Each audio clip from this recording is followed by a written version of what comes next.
Well, my connection on Insta is okay. Okay, so now I'm live. Let's see. Am I live on Facebook? Yes, I'm now live. So I got to check the check the technical stuff because sometimes it don't work. So greetings, everyone. Good afternoon, good morning, good evening, wherever you are joining me on the planet. My name is June Allen, and I am the founder of the Art of Greatness at juneallen.net. I'm a racial trauma therapist. I'm a retreat facilitator. I'm a speaker, I'm a business coach, all of that other stuff. And yeah, so at the moment, I'm setting myself a 30-day challenge where on the 1st of June, it was my business anniversary, and on the 2nd of June, it was my sobriety anniversary. 13 years in sobriety, 8 years in business. So, as a celebration of that, honoring that, I wanted to take the next, do a 30-day challenge, doing 30 live streams, just sharing, what my wins were, lessons that I've learned, any questions that people have. And just, yeah, sometimes I just share what's on my heart, just share what's going on. And we're now on today's day 6. Okay, today's day 6, and so far it's been an interesting ride. Yesterday, was it really took it out of me yesterday, the one that I did yesterday, and I've had some really good feedback. A lot of people really enjoyed the live that I did yesterday and were quite moved by my story, which is really good. And I know a lot of people got identified with a lot of the stuff that I shared, so that was really nice to hear, because I share that stuff and I get vulnerable because I want people to really yeah, I want them to get something out of it. So it was good to hear that. So today, with Father's Day coming up on Sunday. Hi Terry, thanks for joining. With Father's Day coming up on Sunday in the UK. I'm not sure if it is around the rest of the world, but on Sunday it's Father's Day in the UK.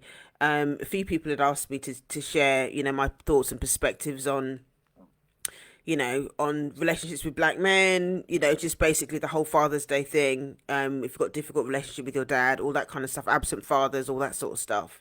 So today I'm actually sharing a message for black women that have difficult relationships with their dads, that are estranged from their dads, that don't have a dad, and that they really struggle with that relationship.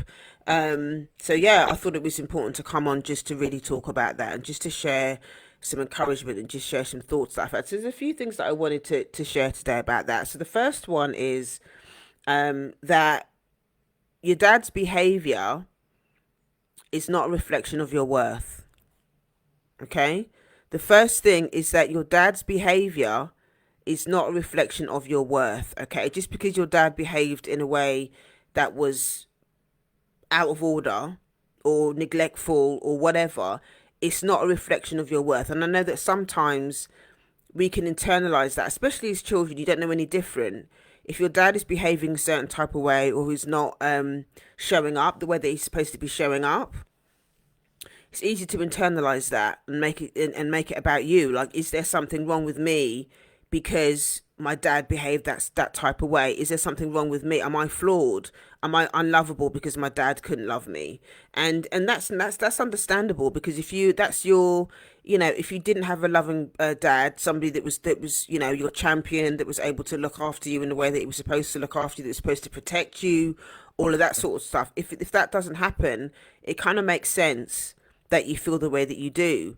But I think it's also important to understand, and even though you were impacted by it, even though you were impacted by it, it still doesn't define your worth, because your dad behaved in that way. That's about him. That says more about him than it is about you, because you're not responsible for the choices that he's made. You didn't choose to come into the world. He made that choice with the person that he had the child with. So his choices and his behavior is not a reflection of your worth. And I think it's important for people to repeat that mantra to themselves, that his behavior is got nothing to do with you.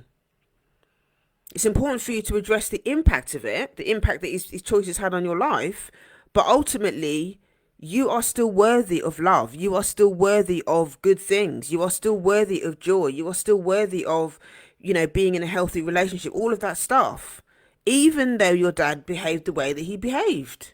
You're still worthy of those things, and I think it's important to hear that. It is really important to hear that. So the next thing that I wanted to share about this is there's a difference between an elder and somebody that's older. Okay? There's a difference between an elder and somebody that's older. Okay? So just because somebody's older than you, it doesn't mean that they know everything. It doesn't mean that they've made the right decision. It doesn't mean that they're healthy just because they're older. Okay? And the reality is, in a lot of the live streams that I've shared in the past, about our elders and stuff like that, a lot of them are unhealthy. A lot of them have got their own trauma. They've got their own issues that they haven't dealt with. So that means that they're going to be interacting with you. They're going to be different types of parents. They're going to, their relationship, the way that they have their relationships with people, whether it's their children or love relationships or whatever, is not necessarily going to be healthy just because they're older than you. And I think it's easy for us to stay in that fantasy, or to be in that fantasy, thinking that because that person is a parent, because that person gave birth to me, because that person raised me, that somehow the fantasy is that they're going to automatically going to do the right thing. And that's just not true. That's just not true. And sometimes the fantasy of what we expect our parents to do, what we expect them to be, is what keeps us in the suffering, because we can't accept the reality that somebody that was responsible for bringing me into this world is treating me some type of way. We can't accept that their behavior is unacceptable. We can't accept that their behavior is abusive. We can't accept that their behavior is being neglectful, all of that stuff, because at our core, we want that person to assume the role as parent. And the reality is, a lot of them can't. A lot of our parents didn't do that. They weren't able to show up the way they were supposed to show up. But the fantasy that we have about it makes it very difficult for us to be able to have an honest relationship with them, or an honest relationship with ourselves. We can't have an honest relationship with ourselves because we're stuck in the fantasy of what we think our dads were supposed to do or didn't do. Good morning. Thanks for joining. So yeah, I think it's important to remember that. And when there was a lot of trauma in the family as well, like I have spoken about, and I spoke about a lot yesterday, a lot of times, we're children in adults' bodies, and our parents are no exception. Okay, they've got adult bodies, but the psyche and the mentality is childlike. Okay, the mentality, they've got their own stuff, especially if they haven't dealt with it. But sometimes what often happens with our parents is that they automatically assume, because they're older, they're in that position of power, that it's okay for them to behave any sort of type of way and think they can get away with it. It's they think they can get away with it because they're older. They think they can get away with it because of their position of power, and they don't think about the child in the same way. They think they can do what they want. They think they don't have to take any accountability. They think they don't have to do any inner work. They feel like they don't have to apologize for their behavior. They feel like the child basically just has to do what they say, and all that. It's just an absolute nonsense. One of the things that I spoke about in the workshop that I did back in March on healing the black mother wound, and it kind of blew the class away when I said it, but this thing that we have in our community about it takes a village. Okay, we say that a lot. It takes a village to raise a child. We need a village, we need community, all that kind of stuff. But one of the things that I said in that workshop was, unfortunately, a lot of people in the village are mad. Okay, a lot of people in the village are mad, and that is because of living under the system of racism, unhealed trauma, raised in families that were violent, all that sort of stuff. Our village is not healthy because of all of the stuff that we're trying to deal with. Everybody's trying to deal with their own stuff. Some people are trying to avoid it. Some people are acting out. And at the end of the day, we can't just assume that just because somebody's older than us that they're wiser, that they're wise, because when we've got all of that trauma and stuff going on. So yes, it does take a village, but there's a level of discernment that we need to have about how we interact with the village and who we trust in that village, because there's a lot of people that are older in the, you know, there are a lot of people in the village that can't be trusted. Unfortunately, that is the reason why so many of us as younger people have, you know, end up losing our way. So many of the youth have lost their way because their parents are not able to hold them and support them in a way that they need to be supported. And obviously, when we think about the wider picture of that, you know, living under the system, having their own trauma, history of enslavement, you know, unhealed, all that sort of stuff. Again, it's a layered conversation. It's a layered conversation. But if you're not doing your own work, okay, if you're not doing your own work, you're going to continue to suffer thinking that this person, your dad, who is not doing his own work, or he's not willing to take any responsibility, you're going to stay in that fantasy of thinking that somehow, you know, if you work harder, he's going to change. If you do that, he's going to change. If you keep talking to him, he's going to change. If you keep complaining, he's going to change. When he ain't going to change. Because he thinks that because he's older than you and because he's your dad and he's in that position of power, that he can do what he wants. And so it's for you to kind of make a decision about where your boundaries are in that relationship. Okay. And that is the difference between somebody being older, okay, and somebody being an elder. Somebody being an elder is somebody who is wise, somebody that is respected, somebody that has a sense of integrity, somebody that has an awareness, somebody that is doing their own work, okay, who can advise you on difficult matters, okay. And unfortunately, because of the system and because of trauma and because of these things that we're trying to deal with, unfortunately, a lot of the older generation, they're not equipped to have that name as an elder. They're not equipped they haven't earned the title. That's what I'm looking for. They haven't earned the title of what it means to be an elder. Okay, they haven't earned the title of what it means to be an elder.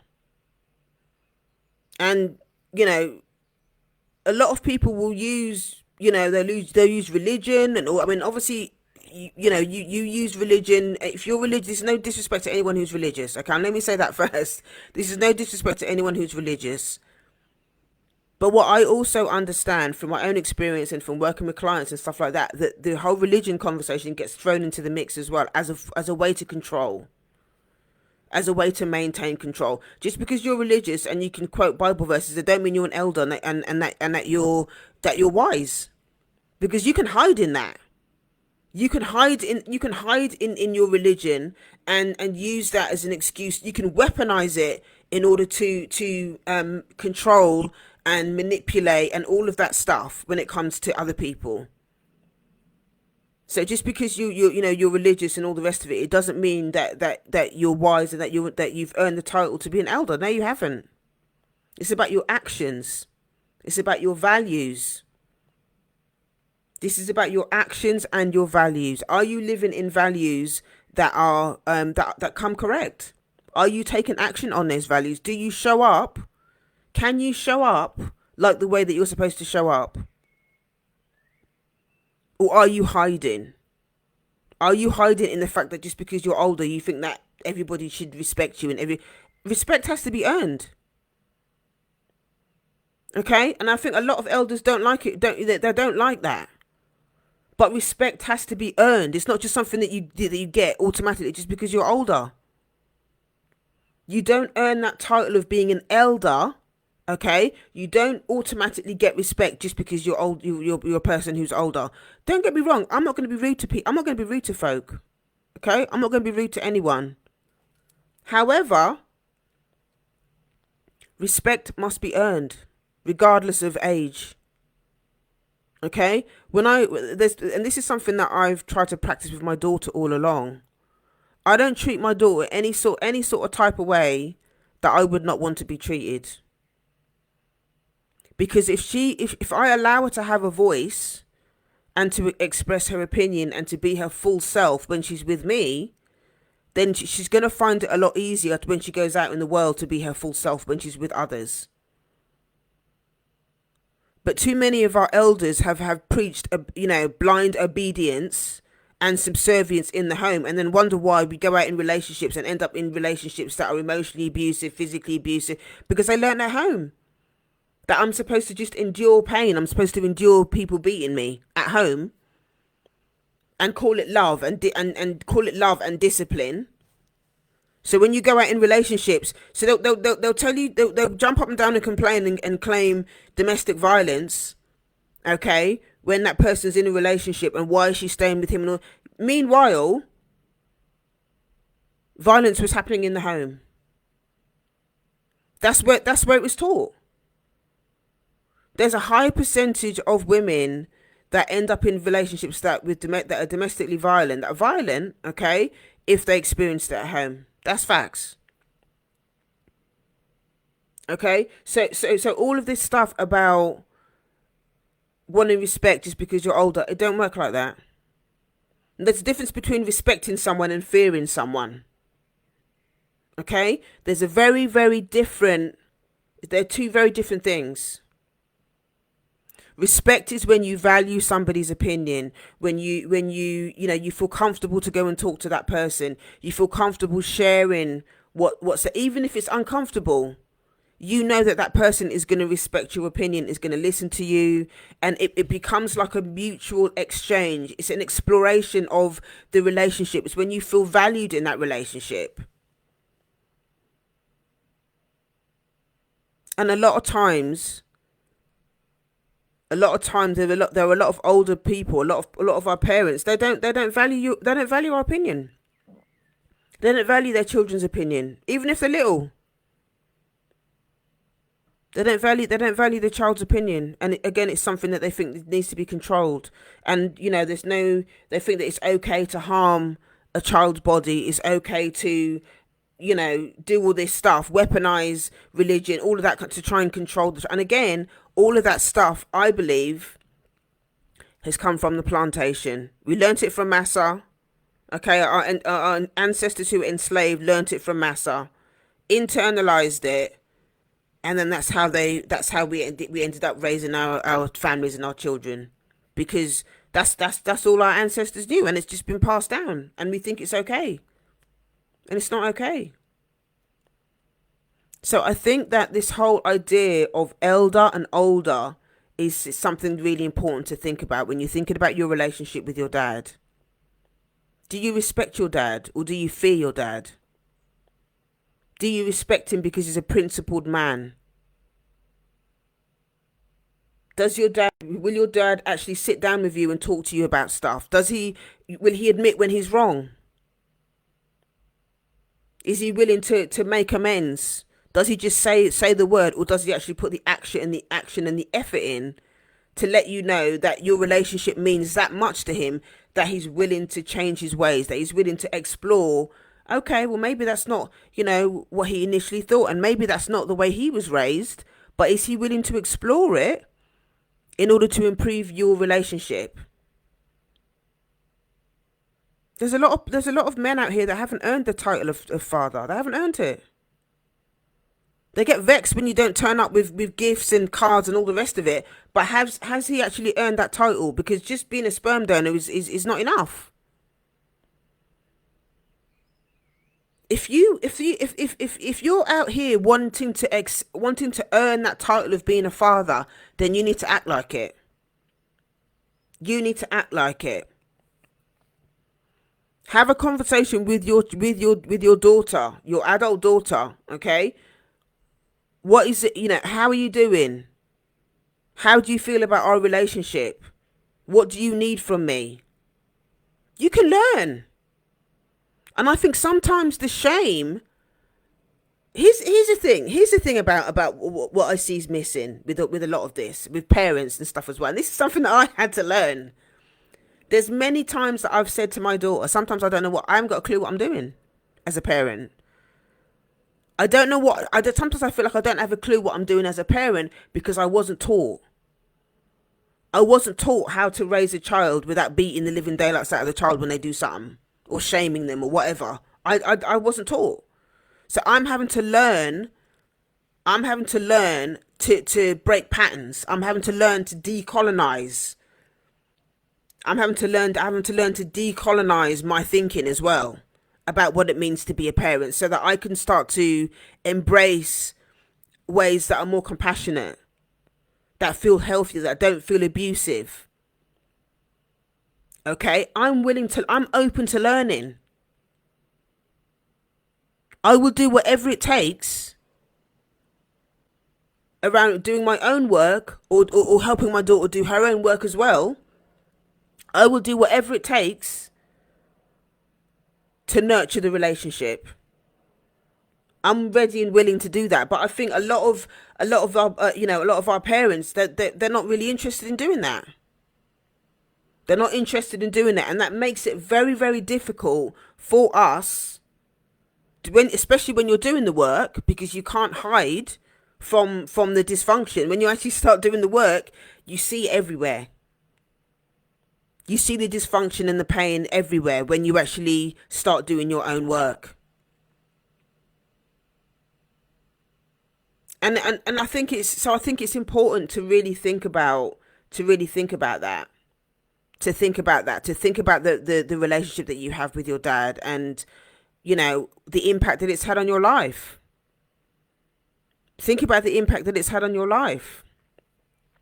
The next thing that I wanted to share with you is this idea about physical absence and emotional absence. Okay? There's physical absence when your dad wasn't there at all. He wasn't physically present. And then there's emotional absence when your dad was there physically, but emotionally you feel disconnected. Okay? Physical absence when he's not there. Emotional absence when he is there physically, but emotionally you're disconnected. They're both just as painful. They can be both just as painful. And you have the right to grieve the loss of both those types of absences, because sometimes it can be quite confusing when you're thinking about this work and thinking to yourself, well, actually, my dad was there. My dad was there for me, but why am I still in pain when my dad was actually physically there? Because there's an emotional disconnection. There's an emotional neglect that's happening. And emotional neglect looks like him not having conversations with you, him not being able to connect with you, not getting any sort of physical affection, not getting any hugs, not being nurtured. Not being nurtured. You can have a dad that went to work, paid the bills, work together with your mom or whatever to put food on the table, and you can still be in pain about the relationship because there were very little conversations about you and him, you being seen by him, you being acknowledged by him as a human being. That's emotional neglect. That's emotional absence. And it is something that, if you're working in doing your own personal work, that is something that you will need to grieve, the fact that your dad was there physically but not emotionally. And I think maybe sometimes as well, it might be that you haven't given yourself permission to grieve the emotional loss because you can't really articulate it, because you're telling yourself, well, he was there, but he wasn't there emotionally. And I think from our parents' perspective, or from my parents' generation, their love language was acts of service. Okay, their love language is acts of service, meaning, sorry, not acts of service. What's the one I'm thinking of? Or maybe it is acts of service. It is acts of service. So acts of service for my parents' generation is things like, well, I go to work, I come home, I cook, I put food on the table. That's how they interpret that. That's how they interpret love, and it's their way. That's their interpretation, and that's one way to look at it. But human beings also need affection. Human beings also need words of affirmation. Human beings also need to feel that they belong. And those things, can't always be interpreted when it's just acts of service, when you're just going to work and coming home and putting food on the table. If you're not having conversations, if you're not feeling included in the conversations, if you don't feel like you matter in that family unit, then you are going to feel neglect. You are going to feel neglected because you don't have a voice. And a lot of us as children didn't have a voice. We were just supposed to shut up and get on with it. A lot of us didn't have a voice, and we weren't allowed to speak. We weren't allowed to have an opinion. We weren't allowed to have a voice. We just were supposed to do what we were told, and that was it. So I think, again, giving yourself permission to think about your dad's physical presence or not, or not. Think about that relationship and what that means for you, and how that's impacted you as a grown woman. The fact that you feel so emotionally disconnected, because he wasn't there physically, or he was there. And, I think in some ways, sometimes it might be, well, I'm not saying that one is more painful than the other, but in some ways, I suppose it's a different type of pain. Being able to see your dad there physically, but then being disconnected from him. It's almost like having a relationship with your dad through glass. You can see him, you can see he's there, but you can't really connect to him. You can't really touch him because it's just, you don't have that sort of relationship with him. So it's like having that closeness, but not feeling close. He's painful, So think about that. Give yourself permission to think about what that means for you. And, Father's Day is something that can be a benchmark for you to explore the relationship, where you are, whether your dad's here, whether he's passed, whether he's an ancestor, whether he doesn't live with you, whether he does. Father's Day is an opportunity for you to do a check-in, whether you're in contact with him or not. You can use that information, use that day, use that experience to check in with yourself, check in with your grief, check in with your inner child. How am I feeling about this? Is the relationship really working for me? Is it working for the both of us? Is it one-sided? Do I feel like he doesn't understand me? Do I feel like do I feel loved? Do I feel loved by this person who is responsible for bringing me into this world? Do I feel loved by this person? And if you don't, what is it that you need to feel loved by this person? And do you think he has the listening for you to be able to communicate that to him? I don't feel loved by you. I know you think that doing this is how you show love, but this is how I need you to love me. Can you love me in that way? Can you love me in that way? Is your dad open to having that conversation about how you need to be loved by him? I think, these conversations are going to be difficult for a lot of parents to hear. And this is the thing about this generation of children and adults now, and with the internet and stuff like that. A lot of people are in therapy now. A lot of people are, obviously I'm in therapy, and I'm a therapist, and I'm always encouraging people to go to therapy. And I think the thing that maybe a lot of parents are struggling with is that so many of their children are in therapy now, whether they're actually in therapy themselves or whether they're just becoming more aware because of the stuff like this has been out on the internet. It's like it's put them in a situation where they have to, they're being called out now in a way that they weren't called out in the past, because there's a lot more information and there's a lot more support now for people that want to go to therapy, that are in therapy, that are in recovery. And we're starting to really understand that actually there's certain things that are going on in the family that ain't going to fly. There are certain things that are going on in the family unit that ain't going to fly no more, because a lot of us are going to therapy, and a lot of us are starting to understand that actually how we were treated was not acceptable. And that we don't have to just do what is expected of us. We don't have to do all of that to save face or whatever. We do. A lot of us are saying that we're not doing that no more. We're making that commitment to ourselves to not do that stuff anymore because it hurts. And we don't want to be in situations where we're continually, we're continually putting ourselves in positions where we continue to be hurt. And that, that's a good thing in the sense that there has to be a line drawn in the sand about what behavior we're going to accept and what behavior we're not going to accept. There has to be a line drawn in the sand. So if you're a parent listening to this, or you're an adult child of, parents, a dad who you're estranged from, or you have a difficult, these are all things for you to really think about.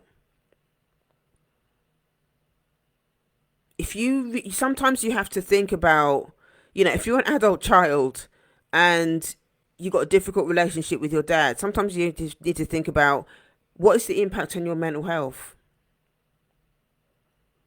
Is your dad open to having an honest, respectful conversation?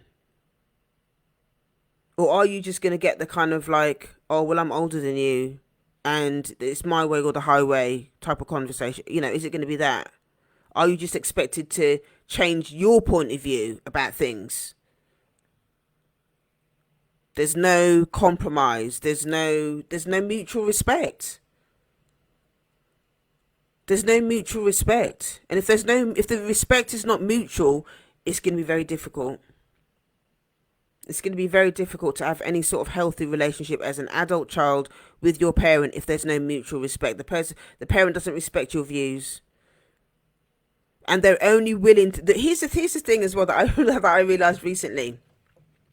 The reason why a lot of parents don't respect their children, okay, is because they want the child to stay at the age where they could be controlled. Okay, let me say that again for the people in the back. The reason why a lot of parents don't respect their children, their adult children, is because the adult children are refusing to stay at the age, okay, when their parents could control them. When you start doing this work, and you really start to grow up emotionally and you recognize there are certain behaviors and certain ways that you're not going to be treated and all that sort of stuff, and you start to communicate that, it's very confronting for the parents. It's very confronting for them. And they don't like it. It's very confronting for them. What they want is for you, they want you to stay at the age emotionally where you could be controlled.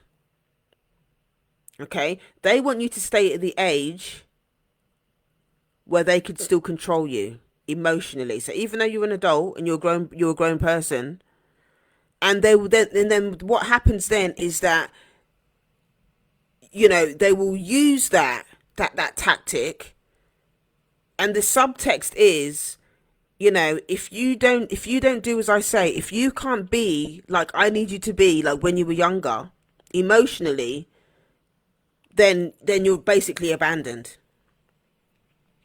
They will abandon you, okay, if you make the decision that you're not going to behave like the child, the people pleasing child in control. They want you that they can control. Sorry, they need to be able to stay in control. So they need you to be the way that they want you to be. They're not respecting the fact that you're a grown ass woman and that you've got your own values and your own needs and all the rest of it. They don't like it. And that is the problem with a lot of I nearly said elders, a lot of people that are older than you.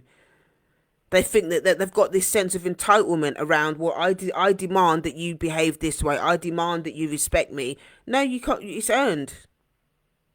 It's earned. It needs to be earned. So I want to say to you, women out there with your daddyless daughters, and around Father's Day and whatever, is to really understand that your needs also matter. Your needs matter. And any healthy relationship requires a level of reciprocity and respect. And if people don't want to respect you, whether it's your parents or whoever, then there's some conversations that you need to have with yourself about what that means for you. There's some uncomfortable conversations that you need to be having with yourself and with your therapist or your recovery sponsor or whoever about what that means for you. Because you deserve respect. You deserve respect. And I've seen too many people, too many clients out here turning themselves inside out for parents that just want them to basically just keep accepting the disrespect and the abuse. They just want the child to just accept the abuse or be abandoned. You know, that's quite often the dynamic that happens when you start doing this work and when you start speaking up for yourself. It's like, well, accept the abuse, accept the dysfunction, or see you later. That's the attitude. That's the attitude. And it's really, really hard because obviously you don't want to have to put in these sort of boundaries. And this is what I was saying yesterday in my live yesterday. When you get to that point where you think, well, do you know what? I can't deal with this. And you separate yourself, or you have to set boundaries and whatever. That often comes after a long time of trying to figure things out, trying to work things out. And it doesn't always work, you know? So somebody's saying, I'm sending this to every member in my family because that's the crux of it with us. We all want to heal, but the dysfunction needs to be repaired. What it is, they want to talk about it. They want the fantasy of it, but they don't want to actually do the work. That's the crux of it. They don't want to actually do the work because it's a lot of work. And the dysfunction,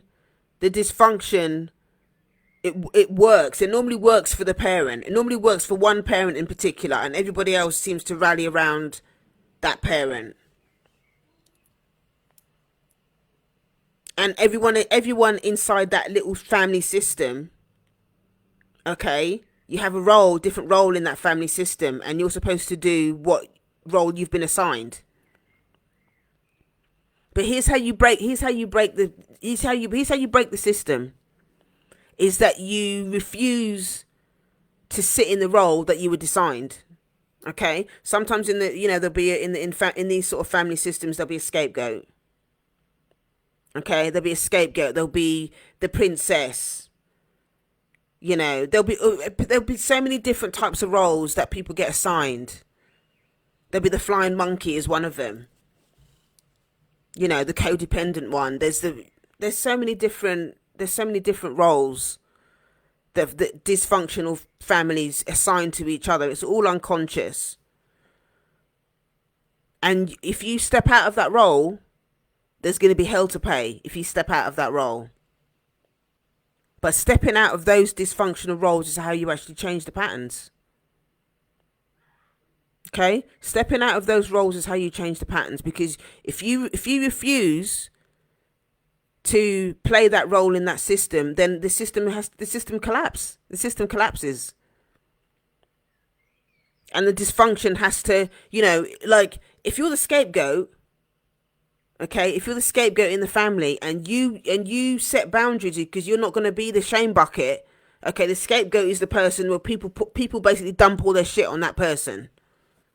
Quite often the person that is estranged from the family is the shame bucket or the scapegoat, okay, because the family can then put the blame on that person. Everything that's wrong in the family, oh, it's this person, it's this person, oh, she's not respectful, she's chatting other people's business, she's doing this, she's doing that.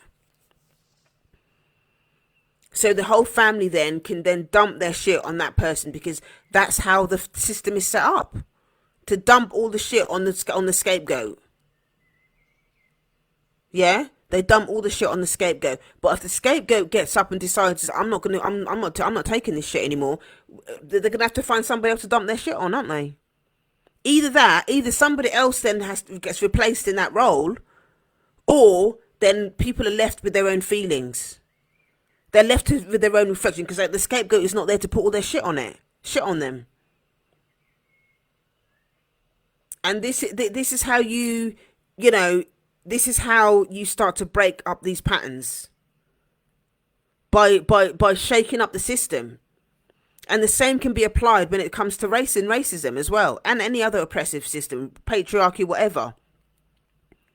As black people, we have to decide that we are not going to be masses Negroes.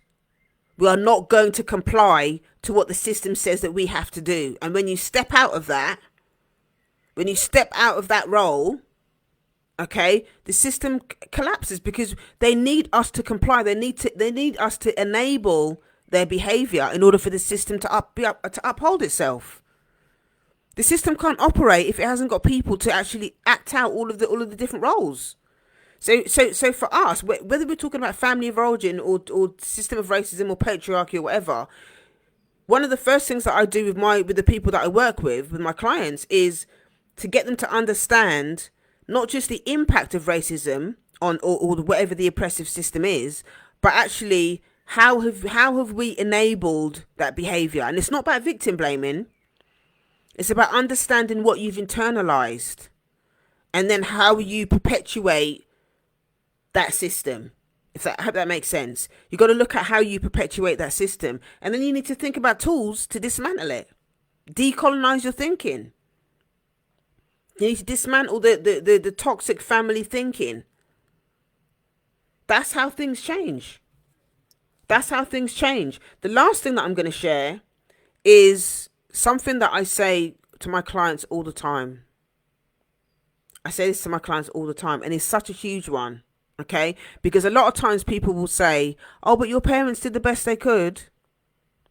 Your parents did the best they could. Well, they were also victims. They've got their own trauma, blah, blah, blah, blah.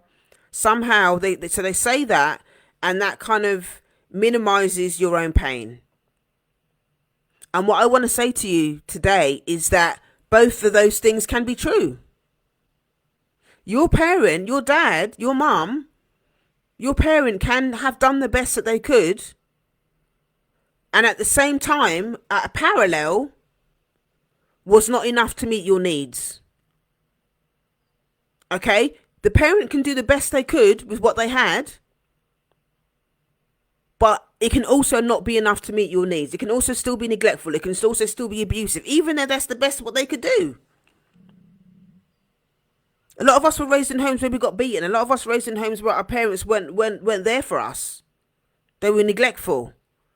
That's the best that they could do with what they had, because that's what they were taught. Because that's what their parents did to them. That's one element of it. But at the same time, your pain is still valid. The pain of being raised in a home that was violent is still valid. The pain of being neglected, or you're not getting your needs met by your parents, is still valid. The pain of your dad being emotionally absent or physically absent because he was out working all the time, or he couldn't connect with you for whatever reason, that pain that you experience, that grief and loss that you experience, is still valid. Both of those things can be true and run concurrently. Quite often, we might be in situations where people will shame you and say that the parents did the best that they could, and that somehow your pain is less valid because they did the best that they could. But you're still allowed to be pissed off. You're still allowed to be upset. You're still allowed to feel sad. You're still allowed to feel hurt and feel grief because your needs were not met. Okay? Your needs were not met. That is the bottom line. Your needs were not met. And you're allowed to have feelings and have your own experience around that, and to honour that. Now, all the stuff that I've said today, okay, your parents might not have the listening to hear any of this. You might think to yourself, oh, well, maybe if I show them, if I tell them what you've learned from this, your parents might not be willing, they might not have the listening for this, because they're not ready to do the work, because they're not ready to come out of the fantasy of what they think that family life should be, because the fantasy is there to protect people from the pain. Let me say that again. Sometimes the fantasy is so strong, the fantasy, the pedestalization, all of that stuff is so strong because your brain is trying to protect you from the reality that actually you were abused. Okay? The fantasy is there to protect you. If you need support, if you're not sure what to do for Father's Day, okay, I'd highly encourage you to seek support. If you're ready to come out of that fantasy, come out of the denial, seek support. If you're not comfortable playing the fantasy Father's Day stuff, think about your own mental health. Think about your own well-being. Put yourself first. Think about where you draw the line in terms of, maybe you don't want to meet up with your dad, maybe and do all that kumbaya, yes, fantasy stuff. Maybe you just want to have a phone call with him. Maybe you just send a text. Maybe you just send a card. Maybe you won't send a card. I'm actually working on something that I'm going to launch next year. I'm actually working on a series of Mother's Day and Father's Day cards, or cards in general, for people with difficult relationships with their parents, because sometimes they don't want to send the Father's Day cards and whatever that are out there. Sometimes they're just not appropriate. And I remember seeing a thread. It was about Mother's Day, and there were so many people that were in pain that wanted to send cards, but they didn't want to send those kind of fluffy Hallmark bullshit cards that they're just not the reality of their relationship that they had with their parent. They wanted to send a card acknowledging Mother's Day, but they didn't want all of the stuff that's the fluffy stuff that just didn't resonate for them.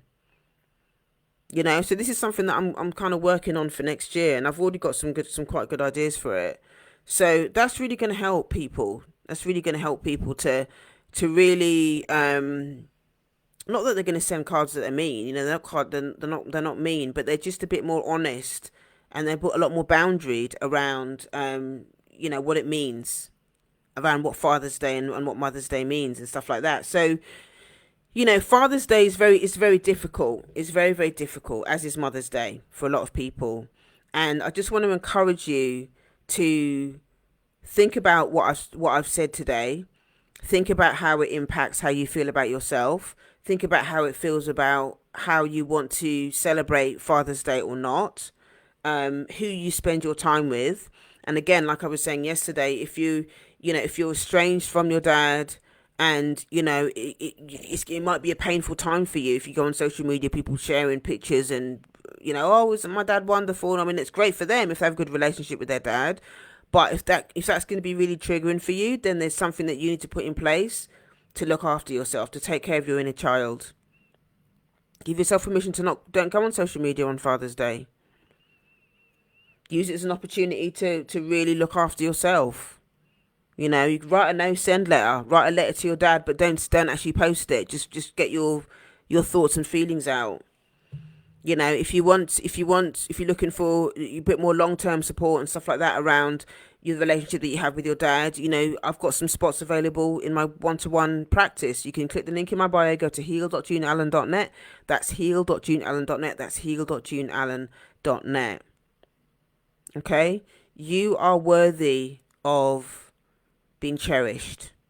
Okay? If you're a daddyless daughter, you are worthy of being cherished. And like I said at the top of this live stream, your dad's behavior and your dad's choices is not a reflection of your worth. Okay? You are still worthy. You are still worthy. You are valued. You are precious. You deserve to be seen and heard. Your dad's behavior was nothing to do with you. That's a reflection of his own stuff. Okay? His behavior is a reflection of his own stuff, and you didn't deserve that. You didn't deserve to be left, rejected. Okay? You deserve more. You deserve more. And maybe you don't know it yet because that's all you've known. But you can go through a process that can help you to to reclaim that self-esteem, to reclaim that autonomy over your identity and who you are. You deserve that. Okay? You deserve that. Thank you so much for joining me this afternoon. I hope that the points that I've shared today have been helpful. If you know somebody who's got a difficult relationship with their dad, and needs some support, and just forward this to them, send it to them. Again, if you need support, in terms of therapy, you can click the link in my bio, and you can book a session with me. If there's anything else questions that you have about anything that I've shared again today, you can drop your comments in the live. If you want to do it privately, you can send me a DM, or you can email me info@yardofgreatness.com. Okay, thank you so much for joining me today, and I will see you next time. All right, take care, have an amazing day, and I'll speak to you soon. Bye.